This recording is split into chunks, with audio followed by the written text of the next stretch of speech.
ভাসিয়ে দিয়েছে সেই হাসিনাকে, সেই আপনার নিষ্ঠুর হাসিনাকে তারা পছন্দ করে, বাংলাদেশের মানুষকে পছন্দ করে না। বাংলাদেশ টিকে থাকুক এইটা চায় না। আজকে তারা নানা ধরনের উস্কানি দিচ্ছে বাংলাদেশে মানুষের মধ্যে, বাংলাদেশের ভিতরে, কিন্তু বাংলাদেশের মানুষ তাদের উস্কানিতে পা দেয়নি। ছোট্ট দুই একটা গোষ্ঠী থাকতে পারে, তারা চিহ্নিত হয়ে গেছে, তারা বাংলাদেশের মানুষের কাছে উন্মোচিত হয়ে গেছে।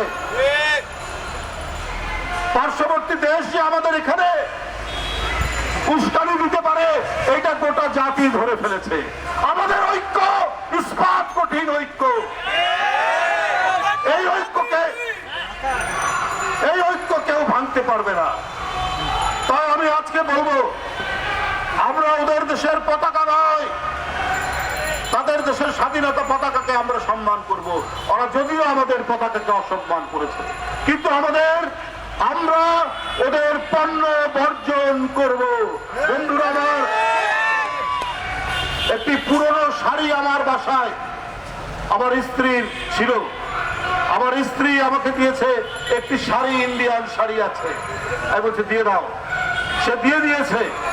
আমরা টাঙ্গাইলের শাড়ি পরবো, আমরা রাজশাহী সিল্ক পরবো, আমরা কুমিল্লার খদ্দর পরবো, আমরা ইয়ে করবো।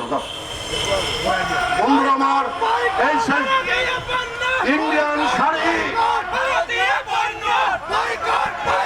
ইন্ডিয়ান